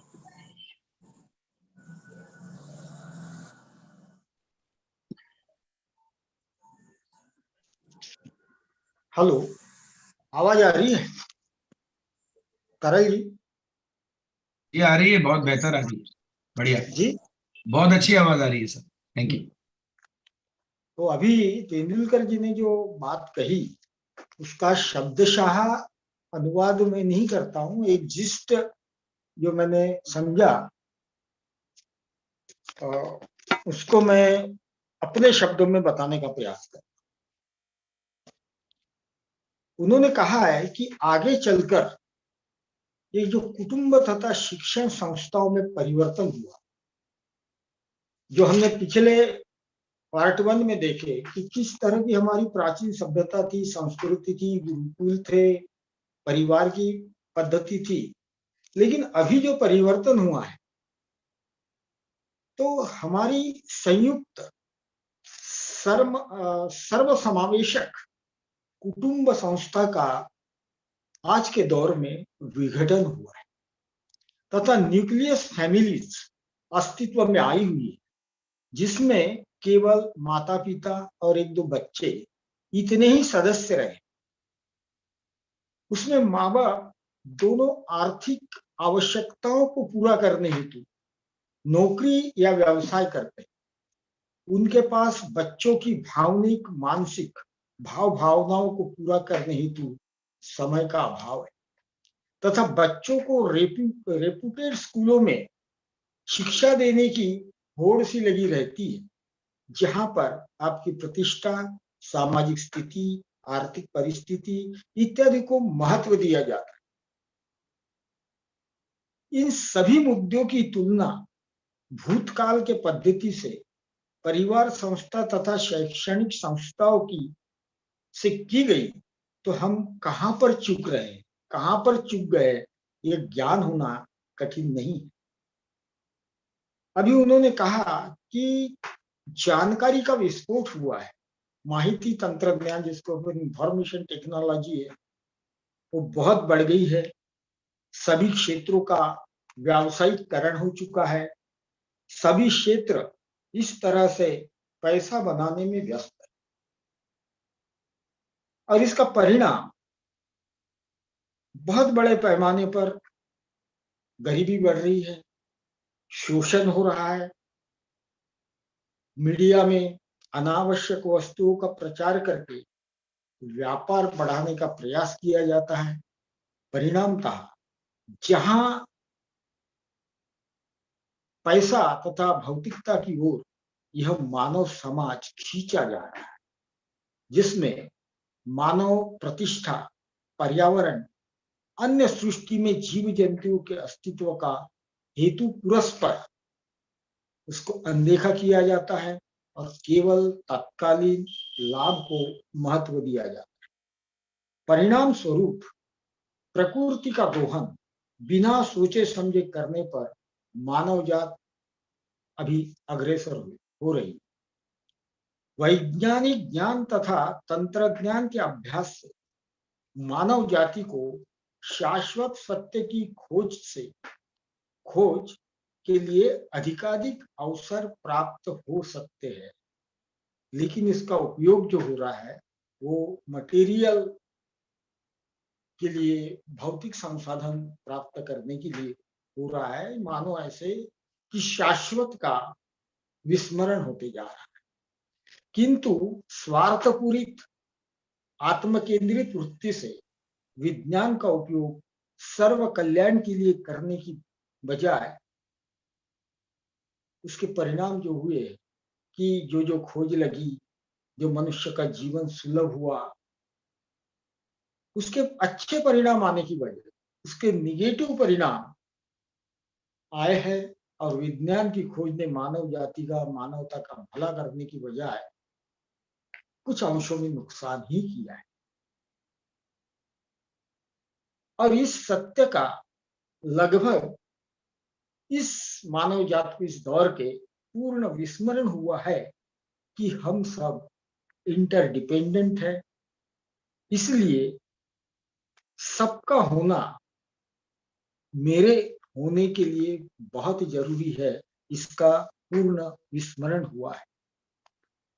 इसका एक उदाहरण देके हम समझने का प्रयास करें कि मेरे अभिव्यक्त होने के लिए मुझे देह की जरूरत है और इस देह को पोषित करने के लिए वायुमंडल की जरूरत है और वायुमंडल चलने के लिए ग्रहों की और गति की जरूरत है और एक ग्रह को बने रहने के लिए सूर्य की जरूरत है और सूर्य को बने रहने के लिए ब्रह्मांड की जरूरत है।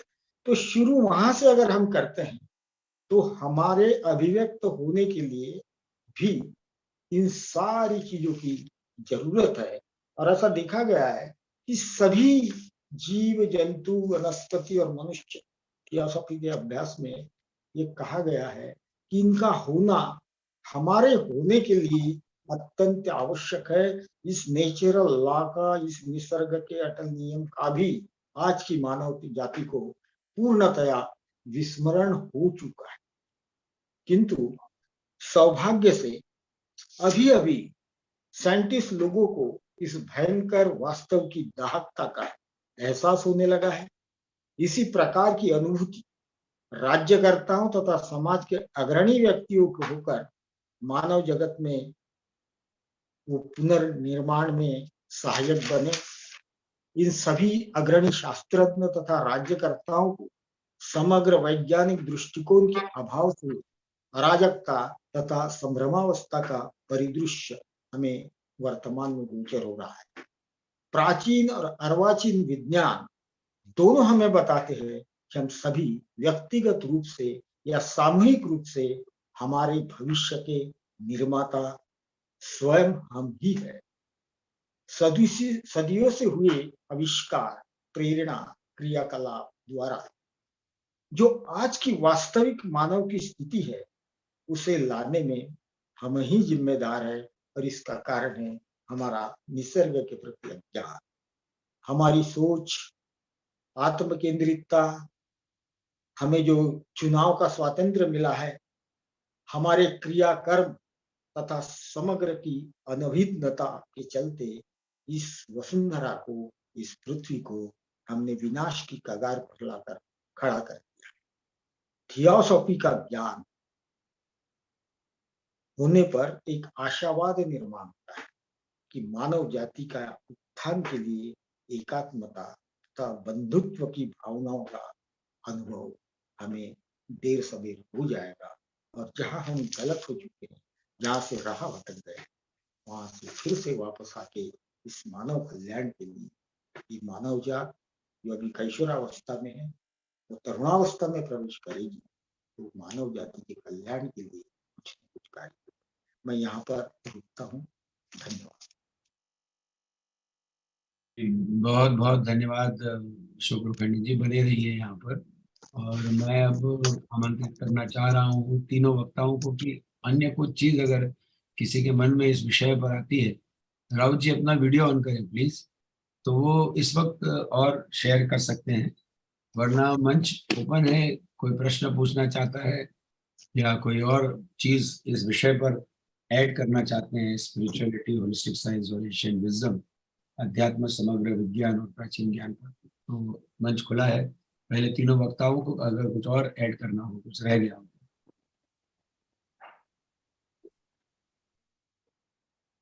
वरना जो भी यहाँ पर उपस्थित लोग हैं। जी, I want to ask one question regarding the yes sir. approach to the life through different attributes and values. Bhaskar ji, do you agree with that?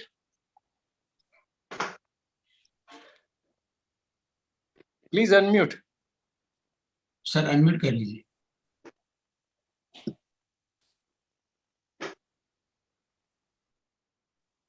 Bhaskar ji, your mic should be unmuted. Please unmute your mic.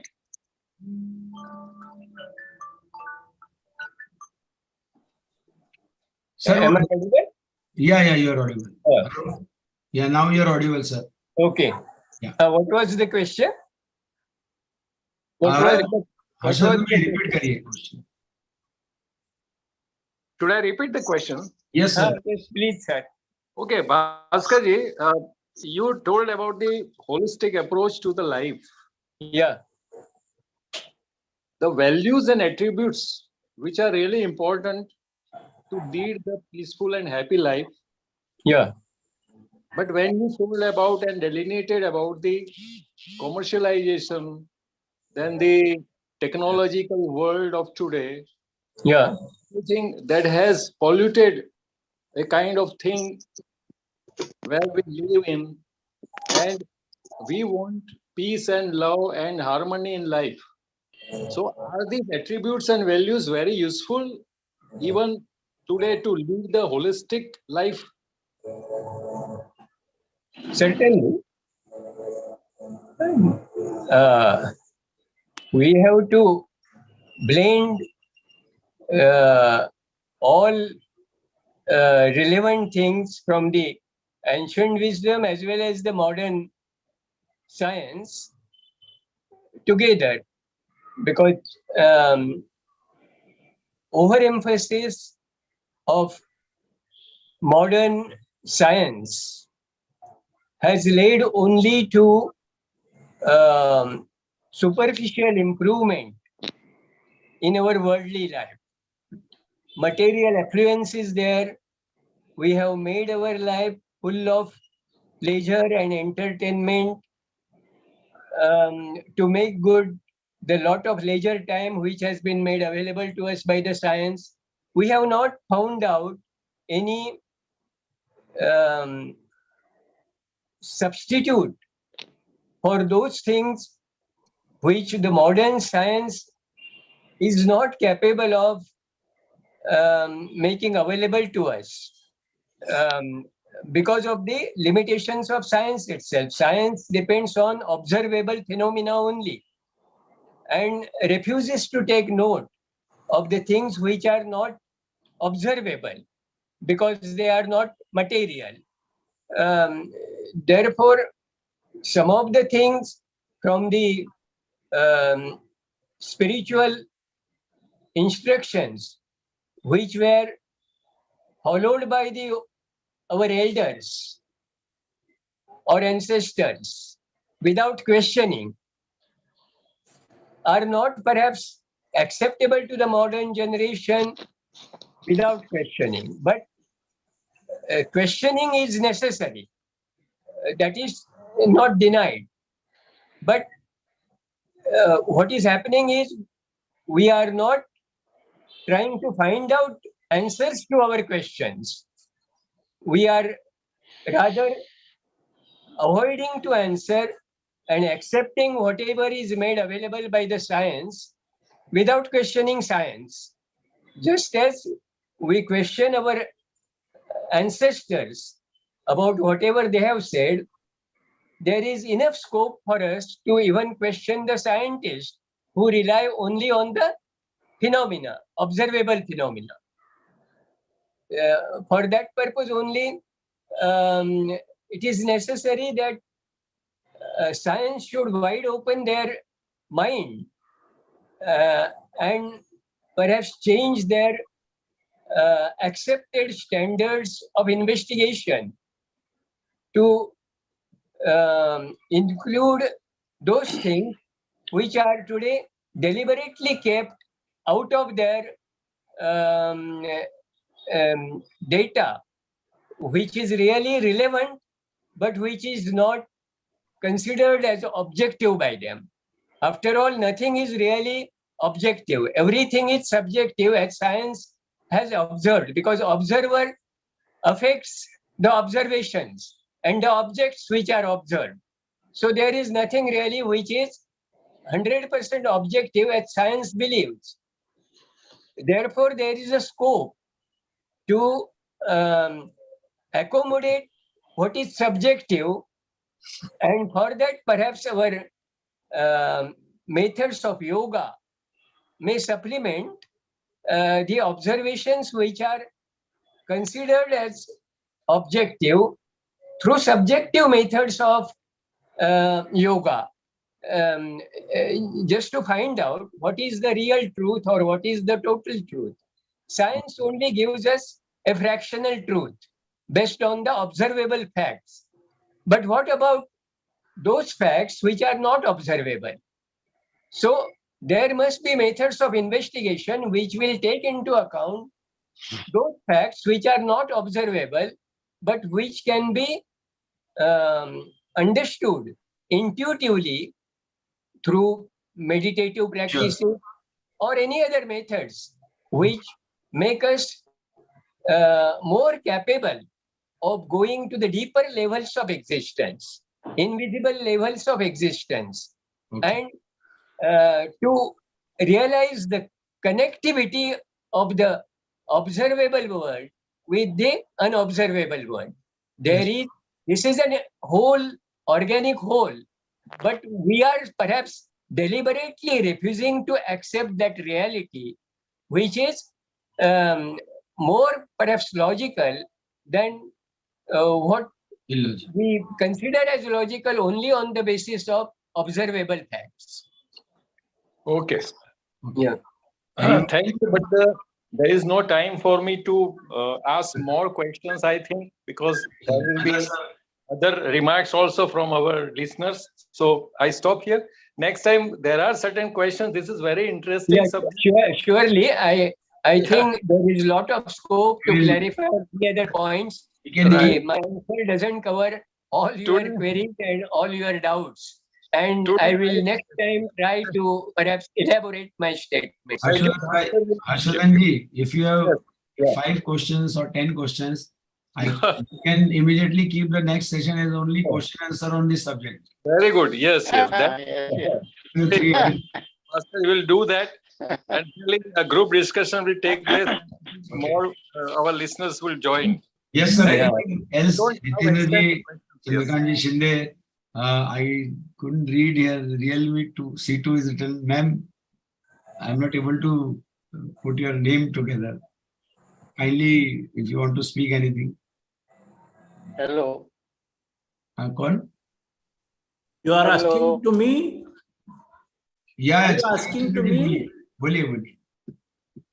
और बहुत कुछ लोग आए हैं, उनको बोलने दीजिए। आप Shinde ji, you are right. I want to listen them. बोलिए, दुलिया जी कुछ कह रहे हैं Ramesh ji.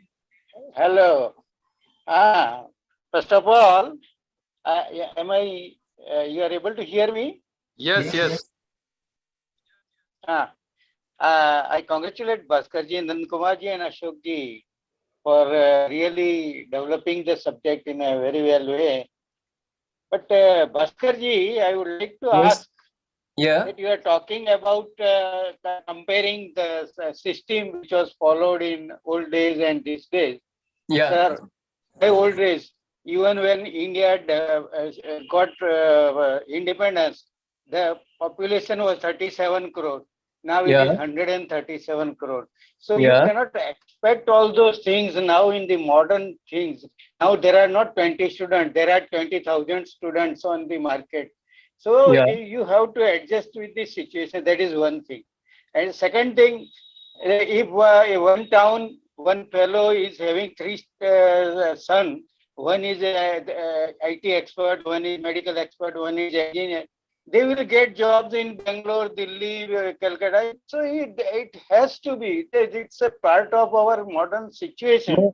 That has to be accepted. But sir, with the my- help of science, we can say that they can remain united by contacting on phone or video calls and other things. So we have some family situation can be developed. But No, I am not it is a part of our this thing, sir. I Can am you not. say something on that line, sir? I am not disputing. वो speaking, I am not disputing the advantages which we derive from the modern science. Only question is how well we can blend them with our ancient wisdom. Now, about specializations, you said one man may have three sons and they have different professions to pursue at different places. Therefore, I am not advising re-establishment of the Gurukuls in the modern age. But what I really pointed out was that the old Guru in the Gurukul served as a role model for the students. Now the question is modern system of education providing us such a role model through our teaching staff? That is perhaps a crucial point which we have to discuss in detail. Or our teaching staff is expected to prepare students only for the competitive world for their survival and excellence in the physical excellence or achievements, neglecting other aspects of development. Our development should not remain only a superficial thing which doesn't go to the root of things, which doesn't really diagnose the problem in real perspective and only makes changes or alterations or reforms at the superficial level so that temporarily you feel that the problem has been solved, but the problem remains and reappears again in a different form because we have not really identified the root of the cause, the root of the problem.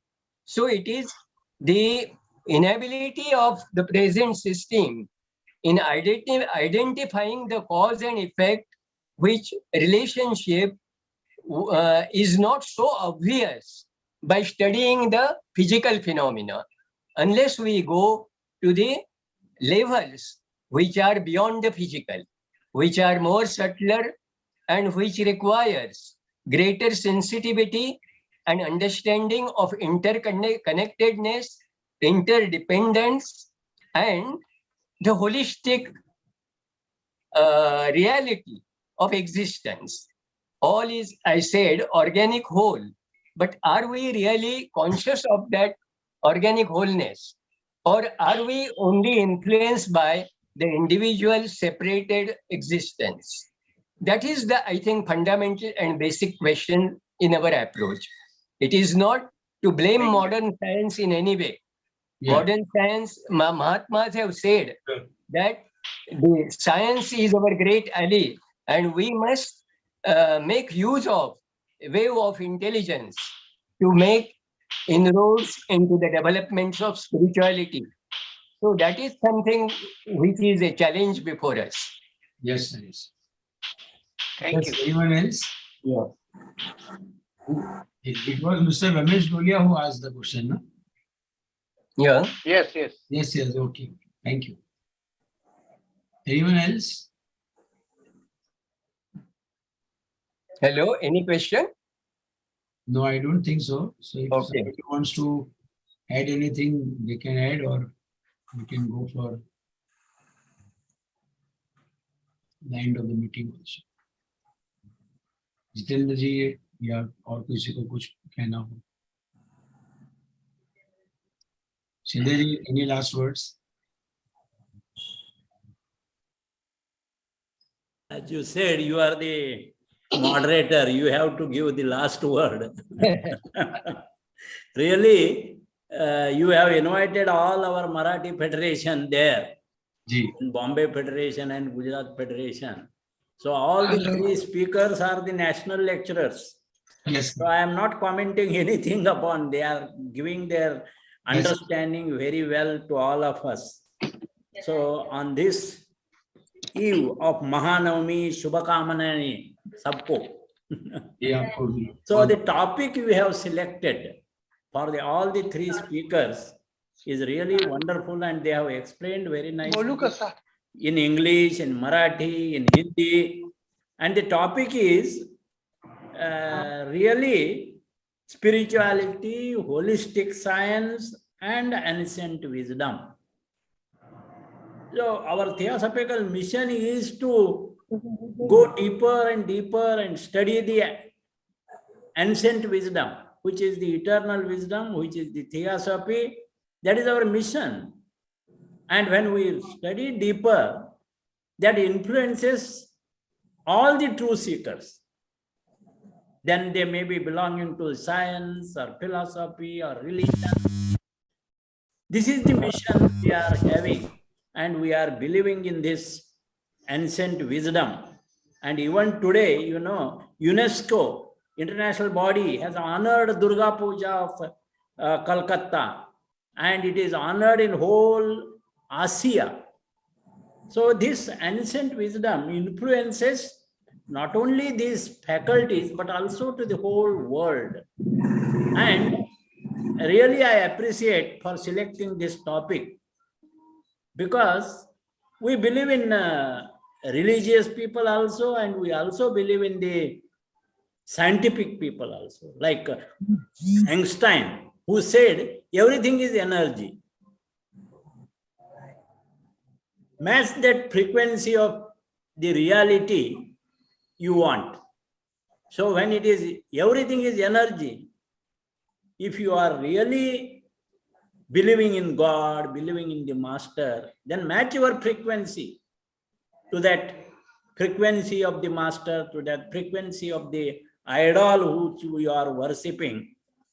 And then Einstein says, you cannot help but get that reality. This is the discovery of scientific man, like a Nobel scientist who has got Nobel Prize, Einstein. And he said finally it can be no other way. He also said this is not philosophy, this is the physics. You must match your energy, frequency. Yes. And one more thing I would like to point out here. In science, we have focused attention, right direction to thought, rational thinking. Because science, we are more rational and logical, systematic. We are focused. We have direction. And this focused and direction plays an important role in our discovery in the external world. But when we think of going into the inner journey, when we think of inner world, when we think of religious journey, we don't need any such kind of focused consciousness. We need pure consciousness. Correct. We don't need any direction. If you are having schedule, that again stumbling block. So no effort is needed. It has to be spontaneous. So inward is not a direction, but inward is a dimension. So this point is very important when we think of this spirituality, holistic science, and ancient wisdom. Really wonderful exposition of this topic is done by all the three lecturers and national lecturers. I liked all this discussion also. Thank you very much for giving me this opportunity. Thank you, Chandrakant. Thank you. Okay, so I don't think anyone more is there. But if someone want to just add, or we will go for the finishing ceremony. आप कुछ कहना चाह रही हैं madam? Unmute कर लीजिए। हाँ बोलिए। बोलिए, आप अनम्यूट है, बोलिए।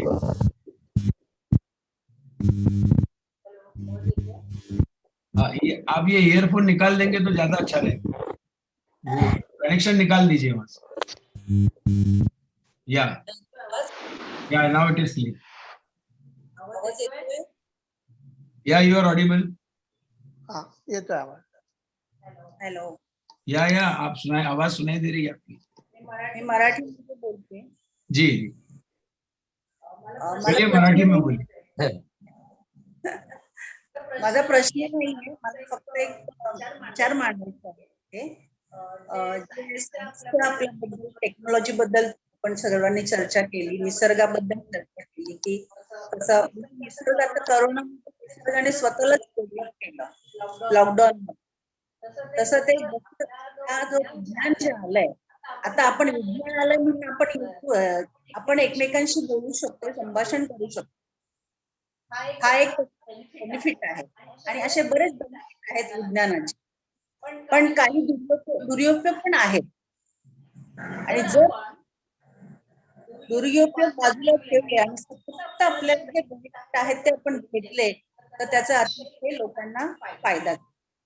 जे दूर परदेशी लोक आहेत, मुलं शिक्षणासाठी बाहेर जातात, नोकरीसाठी बाहेर जातात, त्यांच्याशी आपण एकमेकांशी बोलू शकतो, व्हिडिओ कॉल करू शकतो, बोलू शकतो एकमेकांशी। हा पण आपला आहे त्याच्यामध्ये। आणि निसर्गात तर सृष्टी स्वतःच डेव्हलप करते आणि नवीन विचार केल्याशिवाय ही उत्क्रांती प्रगती होत असते। नंदाबाईंनी दादांचा मोबाईल साऊंड कमी करायला सांगा, त्यांचा डबल आवाज येतोय। डबल आवाज आ रहा है आपके वहां? हाँ, त्यांचा म्यूट नाही केलंय का? म्यूट, हाँ अब आ रहा है, क्लियर आवाज। तर हेच मला फक्त म्हणायचं होतं की जे होतंय ते सगळं आपल्या कल्याणासाठीच असतं असं मला म्हणायचं। ते निसर्गामध्ये जे काही निसर्ग बदल होतात ते आपल्या मानव जातीच्या प्राण्यांच्या कल्याणासाठी असतात असं मला वाटतं। Thank you. नंदकुमार जी, आप या कोई आंसर दे सकते हैं तो दीजिए।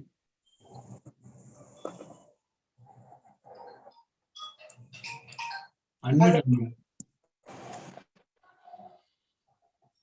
जी, हॅलो। हाँ जी, आवाज आ रहा है। हाँ जी, नंदाताई, हॅलो। हाँ, तुम्ही जे म्हणाला ते बरोबर आहे, कारण की एक सनातन धर्म आहे आणि तो प्रत्येक युग धर्माप्रमाणे इंटरप्रिट होत असतो। म्हणजे सनातन धर्मच हा प्रत्येक युगामध्ये वेगवेगळ्या पद्धतीने इंटरप्रिट होतो। त्याच्यामुळे आपल्याला ह्या विज्ञान आणि अध्यात्म ह्याच्यामध्ये फरक वगैरे काही नाही। म्हणजे विज्ञानाच्या मर्यादा सीमित आहेत, परंतु अध्यात्म हे याचा जो स्कोप आहे याचा व्यापक आहे आणि ते सर्वसामान्य लोकांना ते व्यापक दृश्य पाहू न शकल्यामुळे किंवा व्यापकता त्याची कल्पना नसल्यामुळे आपल्याला विज्ञान हे वेगळं वाटते आणि अध्यात्म वेगळं वाटते. परंतु प्रत्येक युगाप्रमाणे ती राऊत साहेब हा बोला. मी जरा एक्सप्लेन करतो त्यांना मराठीत. हा फार छान प्रश्न आहे. खरं म्हणजे पॅन्डेमिकचं उदाहरण दिलं त्यांनी. ताई, मी तुम्हाला असं सांगेन की जे निसर्गात होते ते ऑल इज वेल. म्हणजे जसं बघा, पॅन्डेमिक मध्ये थ्रोट पेन आलं, सर्वांना थ्रोट पेन, पहिल्यांदा घशात खवखवा लागलं, टॉन्सिलायटिस झाले, आणि मग टेम्परेचर वाढलं, आणि मग आपण अँटीबायोटिक घेतो आणि बरे होतो काही दिवसांनी. हे नॅचरल आहे. तसंच आता पृथ्वीवरती हे सायन्सने शोध लावलाय आणि आपण रिलिजियस सुद्धा आपण शोध लावलेला आहे. मानवी ऍक्शन मुळेच आता काय झालेलं आहे की पृथ्वीची टेम्परेचर वाढलेलं आहे. जसं आपणाला थ्रोट इन्फेक्शन झाल्यावर आपलं टेम्परेचर वाढतं आणि म्हणून आपण अँटीबायोटिक घेतो, तसं आपल्या वाईट ऍक्शननी पृथ्वीचंच टेम्परेचर वाढलेलं आहे. आणि त्यामुळे हे व्हॉल्कॅनिक इरप्शन्स, वार्स, आता रशिया सुद्धा वारंवार आलेला आहे. जास्तीत जास्त लोकांना मारायची क्रियाही आपोआप व्हायला आलेली आहे. म्हणजे पोल्युशन वाढवलोय आपण काय केलेलं आहे, म्हणजे थ्रोट इन्फेक्शन मध्ये ते बॅक्टेरिया किंवा व्हायरस वाढतात, आणि आता आपण काय केलेलं आहे, पृथ्वीवरती आपलं पोल्युशन वाढवलेलं आहे. आणि ते पोल्युशन कमी करण्यापेक्षा पृथ्वीचं टेम्परेचर वाढलेलं आहे. टेम्परेचर वाढल्यावर हे सगळ्या गोष्टी होतातच. म्हणजे अर्थक्वेक आहे, व्हॉल्कॅनिक इरप्शन आहे, मारणं आहे, हे सगळं आपण मान्य केलं पाहिजे. ऑल इज वेल, सगळं नेचर प्रमाणच चाललेलं आहे. हे सायन्सनेही ऍक्सेप्ट केलंय, धर्मानेही ऍक्सेप्ट केलंय, फिलॉसॉफी तत्वज्ञानानेही ऍक्सेप्ट केलेलं आहे. मला वाटतंय ही फिलॉसॉफी आपण जर ठेवलो तर काय त्रास होणार नाही. मुझे लगता है कि इस विषय पर एक दूसरा रखना ही पड़ेगा, तो मैं तीनों वक्ताओं से बात करके सूचित करूंगा. शायद हो सकता है कि अगले मंगलवार को ही रख लें ताकि सब चीजें ताजी रहे. समय हो चुका है, 8:30 बजने वाले हैं, तो मैं अतुल भाई आपसे कहूंगा कि समापन की ओर चलें. આપ સર્વનો ધન્યવાદ. કેશવરબેન શિવોમનું ગાન કરાવશે અને ત્યારબાદ આપણે સભાનું સમાપન કરીશું. કેશવરબેન, આપનું સ્વાગત છે.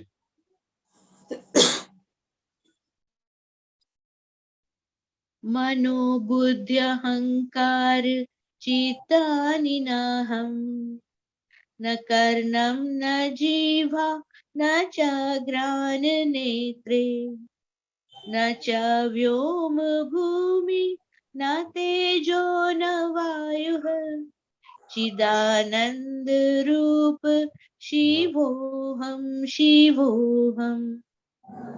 शिवोऽहं शिवोऽहं शिवोऽहं शिवोऽहं. चिदानंद रूप शिवोऽहं शिवोऽहम्. न च प्राण संज्ञो न वै पंचवायु, न वा सप्त धातु न वा पंचकोशः, न वाक्पाणिपादौ न चौपस्थपायुः. चिदानंद रूप शिवोऽहं शिवोऽहम्. शिवोऽहं शिवोऽहं शिवोऽहं शिवोऽहम्. चिदानंद रूप शिवोऽहं शिवोऽहम्. न मे द्वेष रागौ न मे लोभ मोह, मदो नैव मे नैव मत्सर्य भावः. न धर्मो न चार्थो न कामो न मोक्षः. चिदानंद रूप शिवोऽहं शिवोऽहम्. शिवोऽहं शिवोऽहं शिवोऽहं शिवोऽहम्. चिदानंद रूप शिवोऽहं शिवोऽहम्. न पुण्यं न पापं न सौख्यं न दुःखं न मन्त्रो न तीर्थं न वेदा न यज्ञ अहं भोजनं नैव भोज्यं न भोक्तः चिदानंद रूप शिवोहम शिवोहम शिवोहम शिवोहम शिवोहम शिवोहम चिदानंद रूप शिवोहम शिवोहम न मृत्युर्न शंका न मे जाति भेदः पिता नैव मे नैव माता न जन्मः न बन्धुर्न मित्रं गुरुर्नैव शिष्यः चिदानंद रूप शिवोहम शिवोहम शिवोहम शिवोहम शिवोहम शिवोहम चिदानंद रूप शिवोहम शिवोहम अहं निर्विकल्पो निराकार रूपो विभुत्वा च सर्वत्र सर्वेन्द्रियाणां न वा संगतं नैव मुक्तिर्न मेयः चिदानंद रूप शिवोहम शिवोहम शिवोहम शिवोहम शिवोहम शिवोहम चिदानंद रूप शिवोहम शिवोहम चिदानंद रूप शिवोहम शिवोहम Happiness.